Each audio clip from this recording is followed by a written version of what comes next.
भाई मेरा है भाई, यही मेरे या मन मैं में भाई हूँ। बिल्कुल। क्योंकि होता क्या है कि जो प्रभु की शरण में जाता है उसे सबसे पहले संबंधों के त्याग पे ध्यान देना है।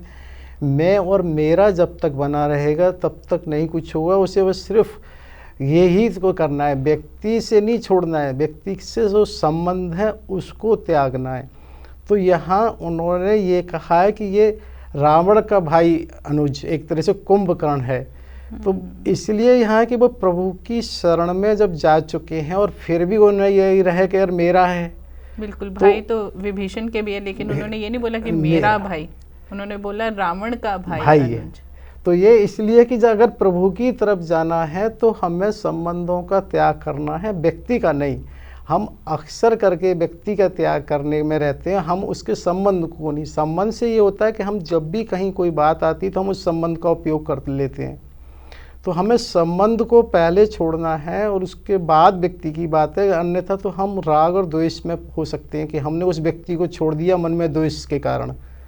तो ऐसा नहीं करना है। और यहाँ जब वो इस तरह से चल के रावण के पास आता है तो रावण क्या करता है, एक तरह से हम इस तरह से कल्पना सी कर सकते हैं। जो दक्षिण भारत के मंदिर हैं वहाँ पर एक सबसे प्रथम दरवाजे पर गोपुर सा बना होता है काफ़ी ऊंचा।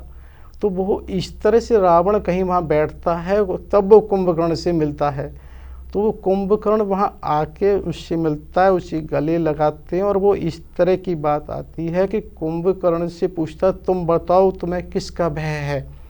तो उसने बताया कि इस तरह से यहाँ पर भी फिर क्या होता है कि दो प्रसंग अलग अलग हो जाते हैं।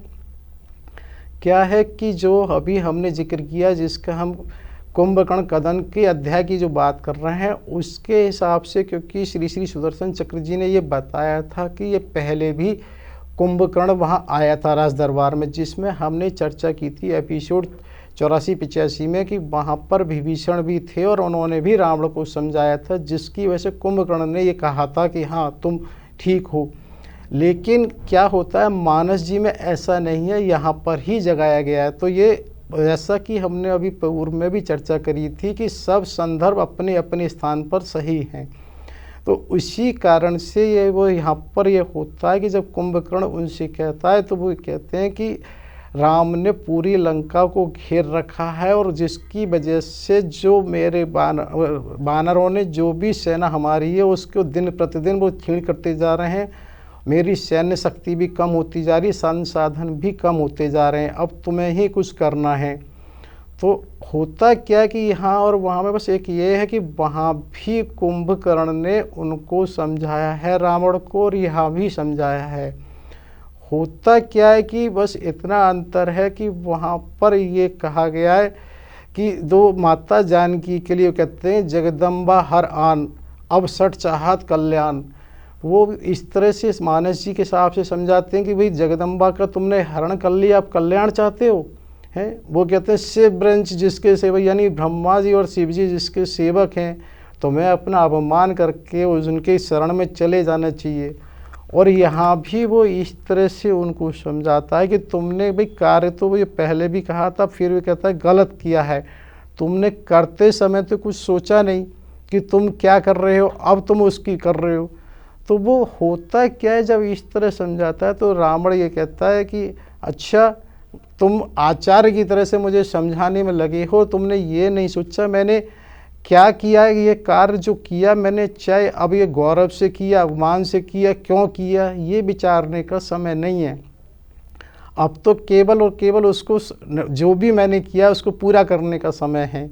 तो यहाँ ये आता है कि कुंभकर्ण उस तरह से उनसे ये कहता है कि अच्छा अब जो हुआ सो मैं तुम्हारे साथ हूँ और मैं करूँगा, तुम मुझे बताओ। और वो एक तरह से वहाँ पर ये इस तरह से जब कह रहा होता है तो एक मंत्री इनका महोदर होता है, तो वो वहाँ भी इस बात को रावण की बात का समर्थन करता है कि नहीं, जो महाराज कह रहे हैं अब सही है कि इसके अलावा तो कोई विकल्प है ही नहीं, अब तो युद्ध ही करना है। तो वो वहाँ पर कुंभकर्ण ये कहता है अच्छा ठीक है मैं अकेले ही चला जाऊँ युद्ध में, मुझे किसी सेना और उसकी आवश्यकता नहीं है। तो वहाँ पर उनका जो मंत्री होता है वो एक तरह से ये सुझाव देता है रावण को कि एक काम ही करते हैं, जो मैं हैं और कुंभकर्ण और अन्य 2-4 राक्षसों के नाम लेके कि हम युद्ध भूमि में चले जाते हैं और वहाँ से लौटकर हम एक तरह से रक्त के लथपथ होके तुम्हारे सामने वहाँ अशोक वाटिका में आ जाएंगे और सीता को ये बताने का प्रयास करेंगे हमने उनको वध कर दिया है। जैसे ही वो इस तरह से कहता है, कुंभकर्ण एकदम क्रोधित हो जाता है। तुमने इस तरह के मंत्री पाल रखे हैं जो इस तरह के कायर हैं, कापुरुष हैं और ये हैं, तुमने इनकी सलाह पे, इस जैसे मंत्रियों की सलाह से क्या होगा, जिनको ये नहीं पता कि बताइए अगर इस तरह से हम करेंगे तो क्या सीता को अंदाज़ा नहीं लगेगा कहाँ पे वहाँ की, क्योंकि बताए ना दूरी अब ज़्यादा नहीं है, तो ऐसा नहीं हो एक तरफ हमारे यहाँ लंका में तैयारी चल रही होगी उसका नहीं उसे भनक लगी, या उधर जय घोष उधर होंगे तो नहीं होगा, तुमने ऐसे मंत्री हैं। तो होता क्या है, जैसा रावण होते हैं तो समझदार होते हैं, तुरंत कहते हैं तुम ठीक कह रहे हो, तुम्हारी बात सही है और तुम ऐसा कर सकते हो कि अकेले ही चले जाना, क्योंकि बात को संभालना होता है। तो इसलिए उन्होंने कह दिया तुम अकेले ही चले जाना और केवल त्रिशूल साथ में ले जाना, क्योंकि त्रिशूल से जिससे तुम्हारा ये रहेगा, क्योंकि वो कहता है मुझे किसी अस्त्र की आवश्यकता नहीं है। तो यहाँ पर क्या होता है, वो त्रिशूल है और उसके थोड़ी देर बाद जब बात करके फिर ये भी कहते हैं नहीं तुम कुछ सेना भी साथ ले जाओ। उस सेना की भाई क्या होता है, उसको जैसे ना किसी को समझाना होता है, वो सेना की बात इसलिए कहता है कि आप ये मान के चलो कितना भी विशाल है, जैसे हाथी को चींटी परेशान तो कर ही सकती है, उसका नुकसान नहीं कर सकती, क्योंकि उसको रावण को अपना भी मारो में, जो हमने बताया था एपिसोड 94 में कि नील ने किस तरह से छोटा सा रूप रख के उसके भाल और नासिका पर आघात किया था, जिससे वो परेशान हो गया था, उसको अग्नि बाण छोड़ना पड़ा।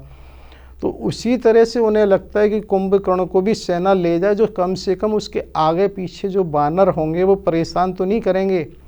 तो वहाँ पर वो इस बात को कहता है कुंभकर्ण से, नहीं तुम त्रिशूल और उसको ले जाओ सेना को। तो सेना को ले जाने के लिए जब वो वहाँ पर त्रिशूल के भी ले जाते हैं और थोड़ी सी सेना उनके साथ जाती है, क्या होता है कि कुंभकर्ण वो रावण से एक तरह से विदाई लेता है। उन्होंने विशेष रूप से उससे माला बनवाई होती है, उसको वो गले लगाते हैं, उसे विदा करते हैं।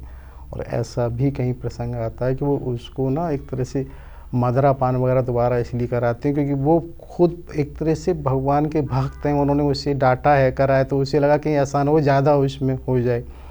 तो यहाँ होता क्या है, जब वो चलता है तो वो एक तरह से अपशकुन हो रहे होते हैं। और हमने बहुत पहले भी ये चर्चा करी है कि अपशकुन, स्वप्न और ये सब चीज़ें एक इनविजिबल वर्ड है जिसकी वजह से होता है। और वास्तव में जो अदृश्य चीज़ें हैं उनको ऐसा लगता है कि हम सभी मानते नहीं मानते, लेकिन फिर भी हम बहुत कुछ ऐसा करते हैं। जैसे देखो, इसको एक तरह से हम ये देख सकते हैं, पूरे विश्व में कहीं भी श्रद्धांजलि पुष्पांजलि होती है, आखिर क्यों होती है?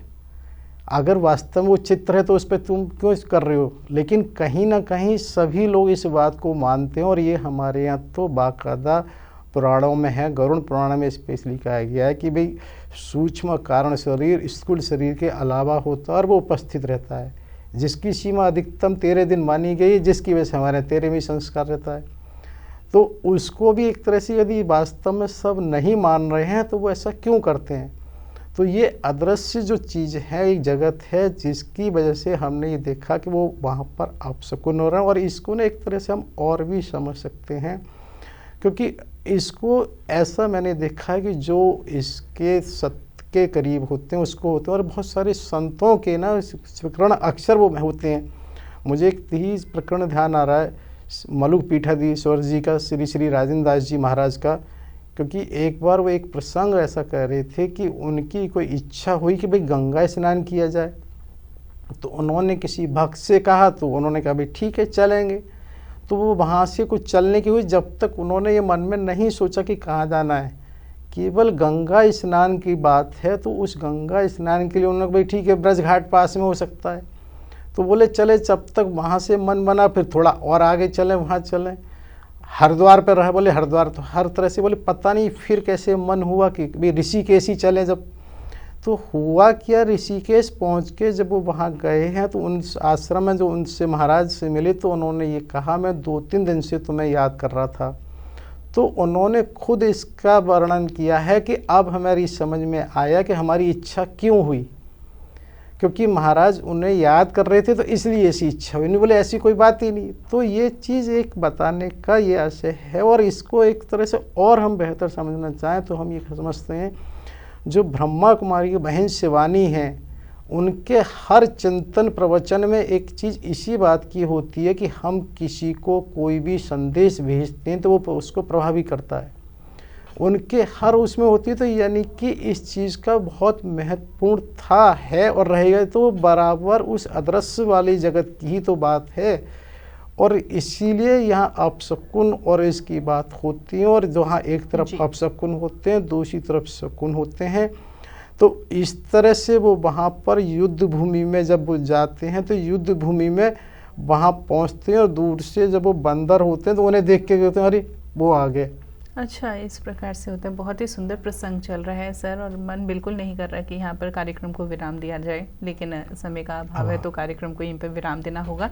लेकिन मैं आपसे कार्यक्रम की अगली श्रृंखला में यह जानना चाहूँगी कि जब कुंभकर्ण युद्ध भूमि में पहुँच जाते हैं तो ऐसे में क्या विभीषण जी उनसे मिलने जाते हैं, जानना ज़रूर चाहूँगी। लेकिन कार्यक्रम की अगली श्रृंखला में आपने तब तक के लिए अपना कीमती समय दिया, बहुत बहुत धन्यवाद। बहुत बहुत धन्यवाद आपका भी, सभी श्रोताओं और भी सभी दर्शकों का बहुत बहुत धन्यवाद। कोटि कोटि समयदानियों का आभार तथा होने वाली गलतियों के लिए क्षमा याचना। जय सिया राम।